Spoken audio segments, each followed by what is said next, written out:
आज हम कौन सा सब्जेक्ट पढ़ने वाले हैं? साइंस। Science, very good.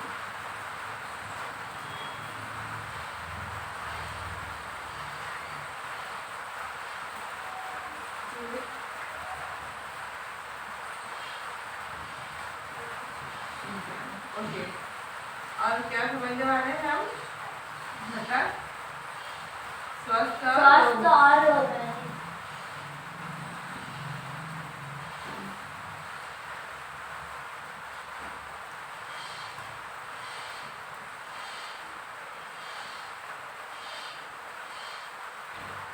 तो ये बताइए कि स्वास्थ्य क्या होती है और रोग क्या होता है?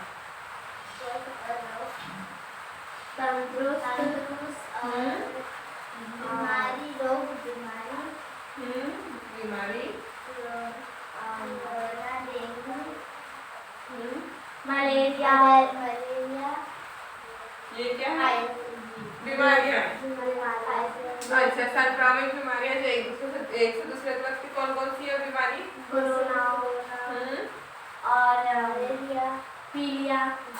पीलिया नहीं, पीलिया एक से दूसरे को नहीं लगता। मलेरिया, मलेरिया ये भी एक से दूसरे को लगता। डेंगू नहीं, डेंगू भी नहीं, ये किसी के मच्छर के काटने से होता है, ये कारण से होता है ना। तो कोरोना है, पेचिश है, क्षय है, ये हाँ टीबी, ये बीमारी एक से दूसरे को लगती है। तो आज हम पढ़ेंगे रोग और उसके उपाय, ठीक है?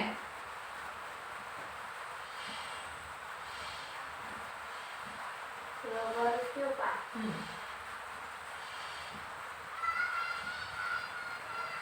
तो कल हमने क्या समझा था? टीबी के बारे में, है ना?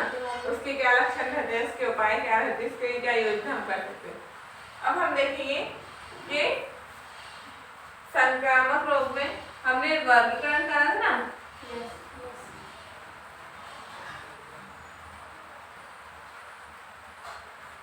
जैसे आपने कहा संक्रामक रोग में कोरोना, तो कोरोना कैसे होता है? ये वायरस के कारण होता है ना। क्या क्या इसके लक्षण क्या क्या है, क्या क्या होता है इसमें? खांसी होती है, खांसी और सांस की प्रॉब्लम, हाँ और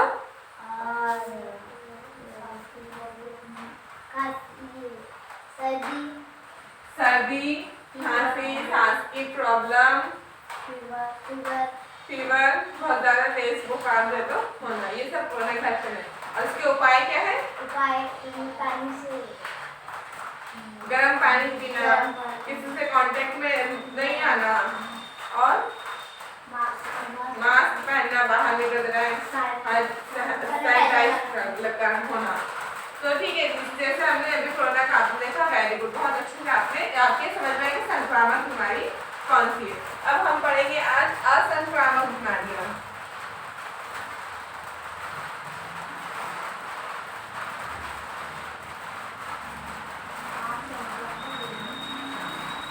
असंक्रामक रोग। अब असंक्रामक रोग क्या है? जैसे संक्रामक रोग हमने पढ़े थे कि किसी से छूने से, टच होने से ये बीमारी लगती है, लेकिन हम असंक्रामक बीमारियों में पढ़ेंगे कि ये क्या है, किसी के छूने से या किसी के टच में होने से नहीं लगती, बल्कि एक कारण से होती है। जैसे हम पढ़ेंगे आज का जो है वो है कर्क रोग। कर्क रोग को क्या कहते हैं? कैंसर। तो ये कर्क रोग किस कारण होता है? बहुत बार तो ऐसा होता है कि यूवी रेस की वजह से, अल्ट्रावायलेट रेस जो होती है उसके कारण भी ये होता है, इससे ज़्यादा। लेकिन आजकल अगर हम इंडिया में देखें तो ये ज़्यादा किस कारण हो रहा है? ये होता है तंबाकू खाना, सिगरेट पीना, जो ऐसी चीजें होती जो मनुष्य की हार्म वाली रहती, हानिकारक रहती, इसके कारण जो तो ये इस प्रकार का रोग होता है। अब इसके लक्षण क्या है? क्या क्या इसके लक्षण है?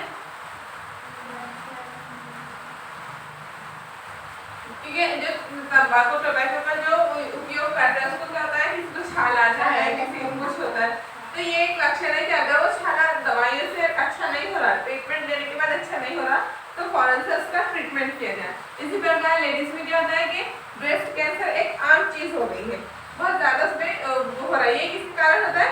ये जो अल्ट्रावायलेट रेज है, ये इत्यादि जो हानिकारक चीजें हैं उसके कारण भी तो हो रहा है।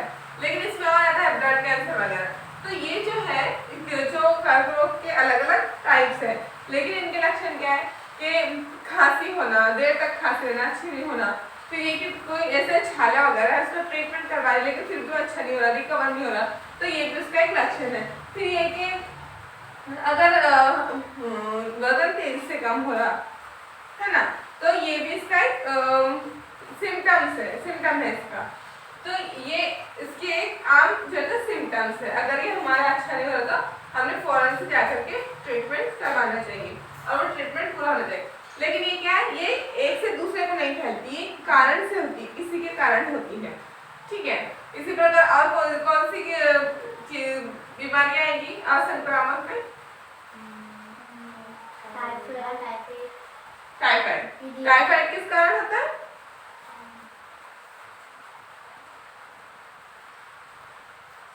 अब हमने कर्करोग के उपाय नहीं पढ़े, इसके उपाय क्या होंगे? कैंसर के उपाय क्या होंगे?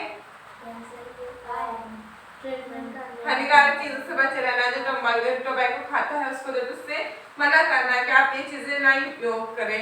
फिर ये कि जिस कारण ये चीजें होती है, ये कर्करोग होता है, उसके कारण ढूंढना और उससे बचना, है ना। तो ये चीजें इसके लिए हो सकती है। अब हम पढ़ेंगे कि जैसे आपने कहा कि टाइफाइड क्या है कि ये हमको साल्मोनेला एस टाइफी की वजह से टाइफाइड हमको होता है। ये क्या है? बैक्टीरिया है। तो ये बैक्टीरिया जब हमारे शरीर में जाएगा इसके कारण हमको टाइफाइड होता है। इसके लक्षण क्या है? तेज बुखार आना, बहुत ज्यादा तेज बुखार होता है, उतरता नहीं है जल्दी से, तो इसके लिए हमको एक ट्रीटमेंट प्रॉपर लेना पड़ता है। फिर इसमें और क्या हो सकता है असंक्रामक में? हाँ, ये तो हृदय रोग में आ जाएगा ना। इसमें और होता है कि डेंगू, मलेरिया, ये जो है, तो ये क्या है किसी के कारण होता है। जैसे डेंगू हम देखते हैं कि डेंगू मच्छर के काटने से होता है, और मलेरिया एनाफिलिस मच्छर के काटने के कारण से हमको होता है।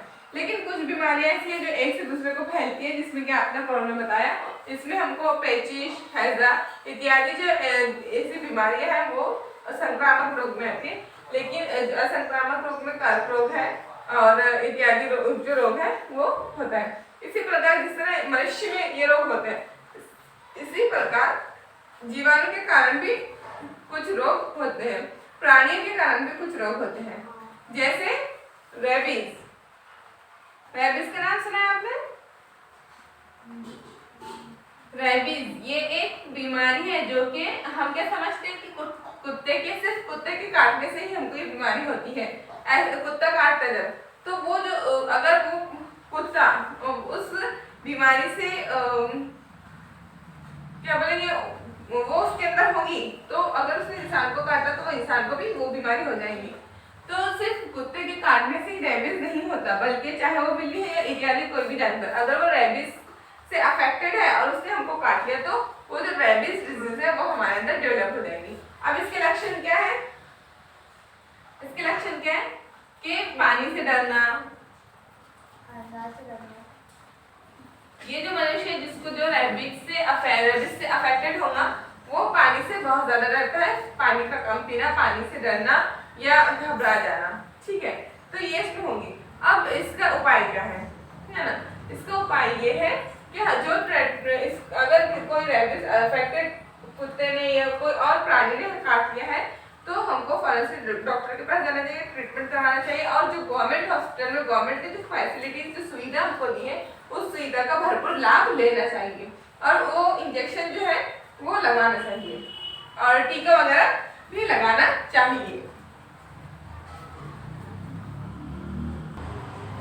तो इस प्रकार हमने जो है तो रेबीज की देखा है और कर्करोग देखा है। तो कर्करोग किसमें आएगा? कर्करोग आएगा असंक्रामक रोग में। और रेबीज जब ये हम किसी से होता है तो ये कारण में आएगा, ये भी संक्रामक रोग में आएगा क्योंकि प्राणी द्वारा संक्रामक है, लेकिन असंक्रामक रोग में आएगा कर्करोग। अब इसके अलावा अब हम देखेंगे कि और कौन सी बीमारियां होती है, कौन कौन से रोग होते हैं। तो हम देखेंगे आनुवंशिक रोग। कौन से रोग? आनुवंशिक रोग।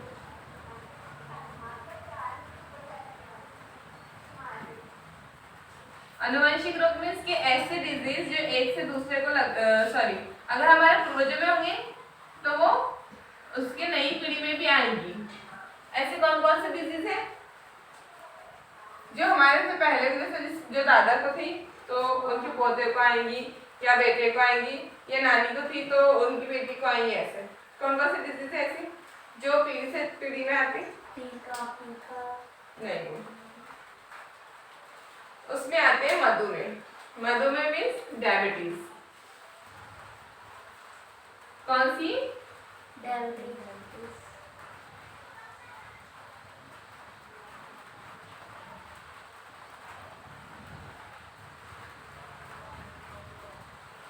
इंग्लिश में से कहते हैं डायबिटीज।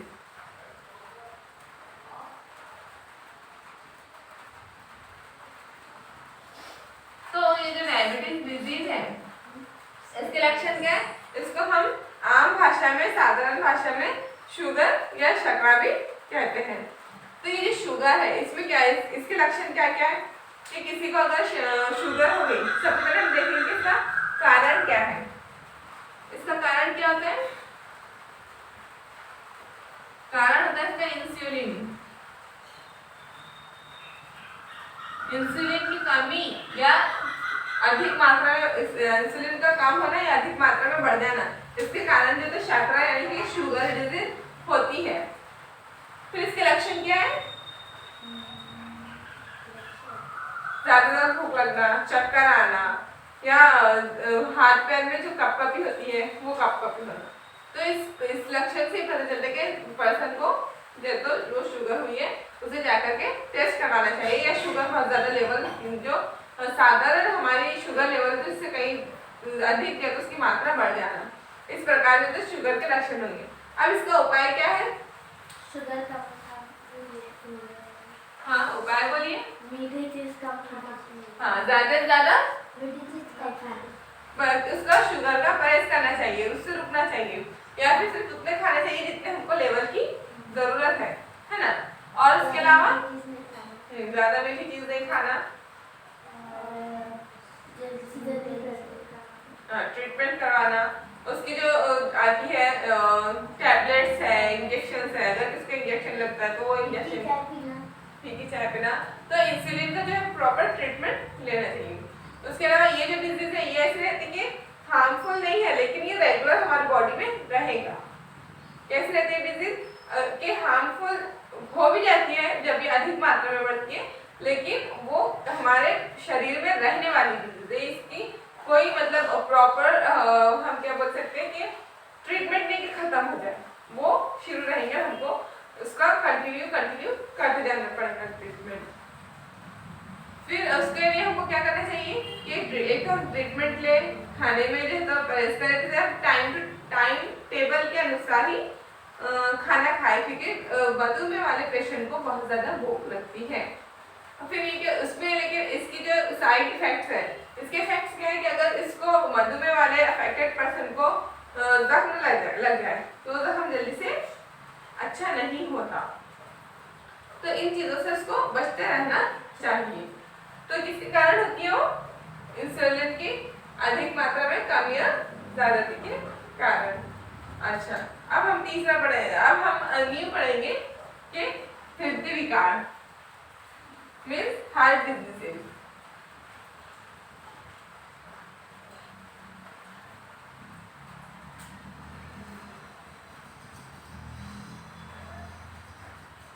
हार्ट डिजीजेस में आप कौन कौन सी डिजीज को जानते हैं? हार्ट डिजीज, हार्ट किस वजह से होता है? हार्ट डिजीज के नाम मालूम है आपको? नहीं, कभी आपने हार्ट अटैक सुना है? यस। सुने हैं। कौन कौन से? जैसे major heart attack, severe, minor, angiography, सुनिए कभी आपने? बीपी, बीपी सुना है? क्या होता है बीपी? क्या होता है बीपी?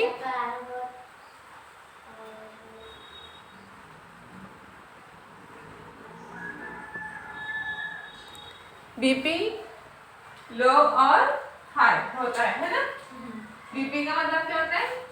लो और हाई। नहीं, बीपी का मतलब होता है ब्लड प्रेशर। ब्लड प्रेशर का बढ़ना और कम होना।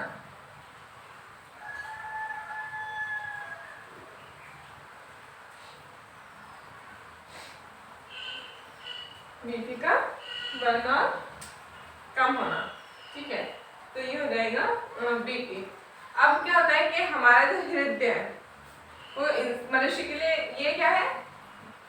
एक फुल टाइम मशीन है, बहुत इंपॉर्टेंट ऑर्गन है, हमारे शरीर का बहुत इंपॉर्टेंट भाग है, महत्वपूर्ण भाग है। तो हमारा जो हार्ट है ये कैसा रहता?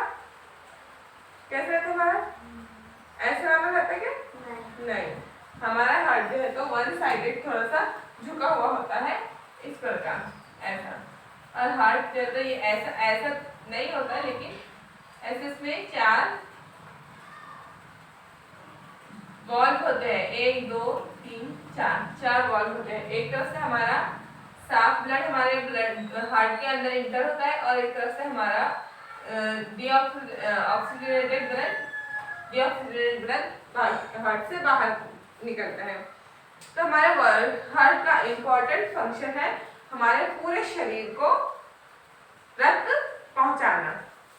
कौन से वाला? ऑक्सीजन वाला साफ रक्त हमारे शरीर के अंदर के भागों में और अंदर जो है पहुंचाना। इसके कारण क्या होता है? मनुष्य हम जो जिंदा है इसी के कारण जिंदा है। अगर हमारे हार्ट में पंपिंग करना बंद कर दिया तो क्या होगा? मनुष्य खत्म हो जाएगा, उसका खत्म हो जाएगा। तो ये इंपॉर्टेंट वर्क करता है। लेकिन अब क्या होता है, आपके हार्ट में अलग अलग डिजीज होती है, जैसे कि ब्लड प्रेशर है, हार्ट अटैक है, और ब्लड बॉल का जो वर्क करना वो फेल हो जाना, या फिर वर्क करना बंद कर देना, इस प्रकार के अलग अलग उसके रोग होते हैं। तो इन रोगों से बचने के लिए हमको क्या करना चाहिए? कोलेस्ट्रॉल को बढ़ने नहीं देना चाहिए हमारी बॉडी में, चिकनी चीजों खाने से परहेज करना चाहिए, या बाहर के जो फूड्स है ज्यादा खाने से परहेज करना चाहिए। और उसके लिए हमको जो है हमारे हेल्दी फूड खाना चाहिए, ताकि हम हेल्दी खाएंगे तो हमारा ब्लड जो है तो वो बराबर से वर्क करेगा। तो उसमें हम देखेंगे कि इसके ये तो हमने देखे कारण, लेकिन इसके हम कुछ लक्षण देखेंगे कि क्या क्या लक्षण होते हैं। कि अगर किसी का बीपी हाई हो गया तो हमको कैसे पता चलेगा कि बीपी हाई हो गया पेशेंट का? क्या होगा? उसको बहुत ज्यादा घबराहट होगी, बहुत ज्यादा पसीना जो है उसको बहेगा, तो हम उसको देख के फौरन समझ जाएंगे कि क्या हुआ? बीपी हाई हो गया। तो हमको क्या करना चाहिए बीपी हाई होने वाले पेशेंट को? नहीं, शरबत नहीं देना चाहिए, उसको रिलैक्स कराना, पानी पिलाना और ट्रीटमेंट करवाना। और अगर बीपी लो हुआ तो हम कैसे पहचानेंगे कि ये पेशेंट का बीपी लो हो गया? हाँ, चक्कर आएंगे, या फिर वो बेहोश हो जाएगा, या फिर वो गिर जाएगा। तो उसके लिए हमको क्या करना चाहिए कि उसको शुगर हमको खिलाते रहना चाहिए, थोड़ी शुगर हमने जो तो उसको खिलाना चाहिए, या फिर हमने ग्लूकोज वगैरह ऐसे एनर्जेटिक पाउडर वगैरह उसको देना चाहिए, ताकि उसका शुगर नॉर्मल होकर बीपी नॉर्मल हो जाए। तो इस प्रकार हमको उसका इलाज ट्रीटमेंट करना चाहिए। अब क्या होता है कि कुछ लोगों के हार्ट में, आपने सुना होगा कि हार्ट में सुराख है या हार्ट में होल है, तो उसकी भी बहुत ज्यादा भी ट्रीटमेंट निकल चुका है। इसी प्रकार जो है हार्ट का वॉल्व जो है तो वो वॉल्व किसी इंसान के काम करना बंद कर देते, क्योंकि हमारा हार्ट कितना है, हर किसी का हार्ट कितना है, किधर साइड है तो हमारा हार्ट, हाँ लेफ्ट साइड हमारे होता है। तो लेफ्ट साइड में हमारा हार्ट कितना होगा? हमारी मुट्ठी के जितनी हमारी मुट्ठी होगी उतना हमारा हार्ट होगा। तो आपका हार्ट कितना है? इतना। Very good. अपने अपनी मुट्ठी के अनुसार अपना अपना हार्ट होना। इस प्रकार हम अगर मुट्ठी बंद करें तो हमारे हार्ट का वजन उतना ही होगा। अब हमारे हार्ट में क्या होता है कि 4 खाने होते हैं, 4 चैम्बर होते हैं। तो 4 चैम्बर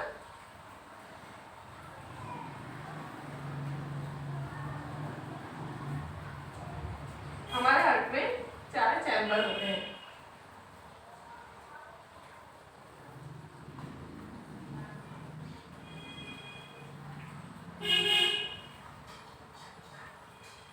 अब ये जो 4 चैम्बर है तो ये 4 चैम्बर वर्क भी करते हैं, उनको डोर्स होते हैं। जैसे हमारे घर में क्या एंट्री के बाद दो दरवाजे होते हैं, तो दरवाजे के माध्यम से हम अंदर आते जाते हैं। तो इसी प्रकार जब हमारे हार्ट में, हमारे हृदय में खून आता है, कौन सा ऑक्सीजनेटेड, तो वो और हार्ट में उसकी पूरी साफ सफाई होती है। तो क्या होता है, पहले वो फर्स्ट चैम्बर में आएगा आर्टरीज में, फिर वहाँ पे वो क्लीन होगा, फिर वो जाएगा वॉल से नीचे के चैम्बर में, फिर हो जाएगा इधर से इधर के चैम्बर में, इस वे से, फिर इस वे से, फिर इस वे से, फिर इस वे से वो बाहर निकल जाएगा। तो जो ये वॉल्स है, ये जो 4 वॉल्स है, ये क्या करते हैं कि खुलने और बंद करने का फंक्शन करते हैं। हम बोलते हैं हमारे दिल की आवाज कैसे आती, धक धक, है ना। तो हमारे हार्ट की आवाज धक धक नहीं होती, क्या होती है, हमारे हार्ट की आवाज होती है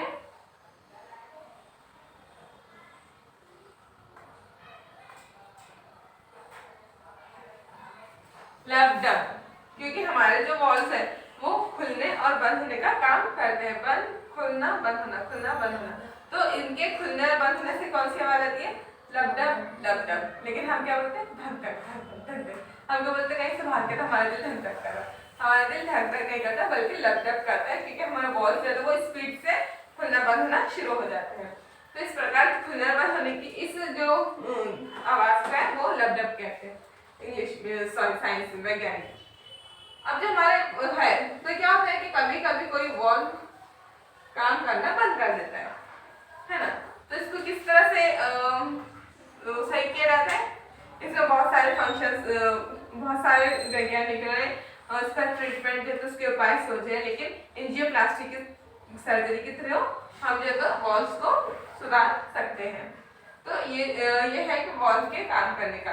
अब एक इंफॉर्मेशन है कि हमारा जो हार्ट है एक टाइम में कितने बार धड़कता है, 1 मिनट में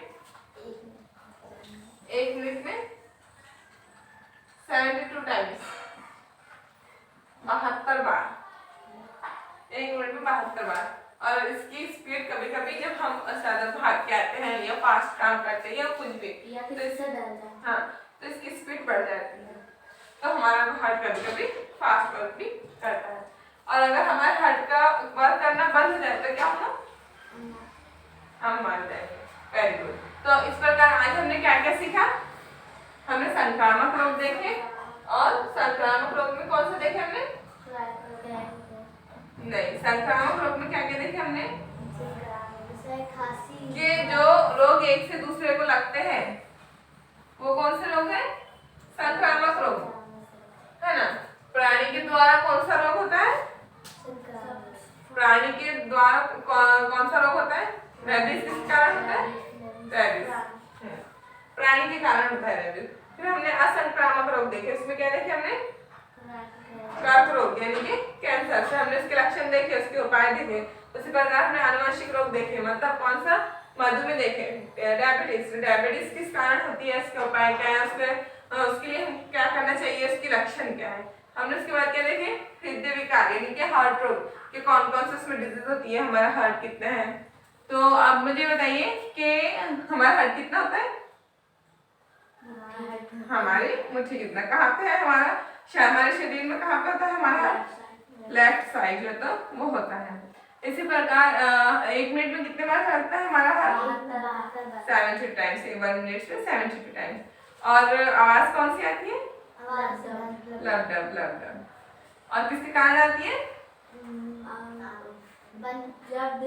हमारे, हाँ, हार्ट के जो वॉल्स है बंद चालू होना शुरू होते हैं, जिसके कारण हमारे हार्ट के रोग है।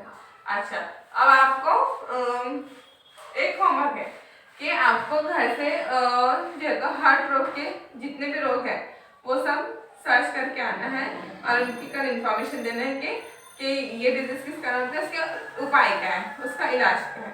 ठीक है। बीपी कम और ज्यादा हो तो कैसे पहचानेंगे? पहचानेंगे जैसा वो गर्मी पसीना आया, हाँ। पसीना आया, घबराहट होता है, तो क्या क्या पता चलेगा हमको? बीपी है। कौन सा? हाई। हाँ, और कम हुआ तो उसे चक्कर आने लगे, तो हम क्या करेंगे? उसका बीपी लो हो गया तो क्या करेंगे उसका ट्रीटमेंट? उसे रिलैक्स करेंगे, उसे पानी देंगे और शुगर लो करते हैं। ठीक है।